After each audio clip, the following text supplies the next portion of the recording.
السلام علیکم ورحمۃ اللہ وبرکاتہ۔ اللہم صلی علی سیدنا و مولانا محمد صلاۃ تنل بها العقد وتنفرج بها الکرب وتغفر بها الحوائج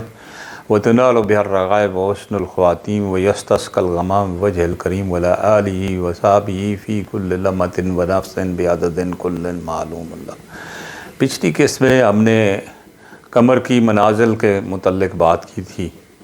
تو کسی جاننے والے نے مجھ سے یہ سوال کیا کہ جی آپ نے اس کتاب کی پہلی تالیف کی وجہ اور اس کی انٹروڈکشن تو دی نہیں، ہم یہ کتاب کیوں پڑھیں اور اس سے ہم کیا حاصل کریں گے؟ بات یہ ہے کہ یہ کتاب حق کی نشانیوں کو جاننے کے لیے لکھی گئی اور حقیقت نظام کو بتانے کے لیے لکھی گئی کہ اللہ نے اس نظام کو کس طرح چلایا ہے اور اس کا پسارہ کس طرح کیا ہے، کہ کون سے اوقات دعاؤں کی قبولیت کے لیے اہم ہیں اور کون سی دعائیں کس کس وقت کی جانی چاہیے، تاکہ اس وقت کی اہمیت کو اجاگر کیا ہے۔ میں نے پہلے بھی بتایا ہے، پھر بھی بتا رہا ہوں کہ جو ایام ہیں وہ مختلف ستاروں سے منسوب ہیں اور ان کی پہلی جو سات ہوتی ہے وہ اس ستارے کی ہوتی ہے۔ وہ ایام کی سات اور ان کی لیل کی ساعت کے متعلق جب باب آئے گا تو اس میں ہم ڈسکس کریں گے، لیکن یہ جان لینا چاہیے کہ ہر ستارے سے منسوب جو دن ہے اس کی جو پہلی سات ہے وہ اس ستارے کی ہوتی ہے۔ یعنی اتوار ہے تو یہ سن ڈے ہے، سورج کا دن ہے، اور اس کا جب سورج طلوع ہوتا ہے تو پہلی سات ہی شمس کی ہوتی ہے۔ اور اس طرح مون ڈے ہے، منڈے یعنی سوموار، سوم میں نہیں چاند کا وہ دن، اور وار میں نہیں دن، اس دن کی جو پہلی سات ہے وہ قمر کی ہوتی ہے۔ اسی طرح ہر دن جو آ رہا ہے منگلوار، وہ پہلی سات جو ہے وہ مریخ کی ہوتی ہے۔ یہ اللہ نے ایام کو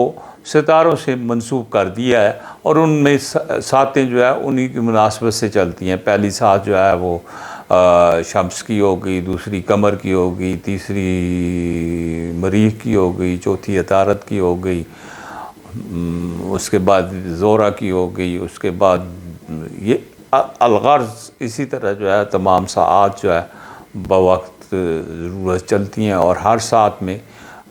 ہر ساتھ کا آنے کا وقت جو ہے وہ اس کے ساتھ اور ناس ہونے کا جو ہے تعلق ہوتا ہے۔ یقینی طور پر سعادت وہی شخص پا سکتا ہے جس کو ان ساعات کا علم ہے،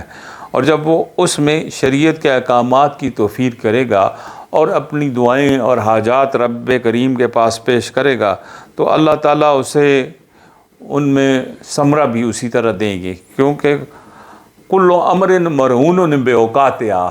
اللہ پاک فرماتے ہیں کہ ہر کام اپنے وقت کا محتاج ہے۔ وَإِذَا جَاءَ وَقْتُهَا، اور جب اس کا وقت آ جاتا ہے، لَا يَتَأَخَّرُ سَاعَةً أَبَدًا، تو پھر ایک گھڑی بھی آگے پیچھے نہیں ہو سکتا۔ تو لہٰذا حکمت کا ثمر یہی ہے کہ ہمیں ان کو جاننا ضروری ہے کہ یہ ساعات کیا ہیں اور ان میں کون سی برکات ہیں اور ان کے ساتھ کون سے اسماء ربانی اور ان کی شرفات اور ان کی صفات کا تعلق ہے، یا ان ساعات میں کون سے ستارے یا کون سے حرف اور کون سی آیت کی زکوٰۃ دی جا سکتی ہے جس کا ثمرہ سامنے آ سکے۔ اور وہ علوم جن کا جاننا بہت ضروری ہے، جن سے انسانی زندگی کے مدارج کھلتے ہیں، وہ کس طرح حاصل ہوتے ہیں اور ان کا حصول کس طرح ممکن ہے۔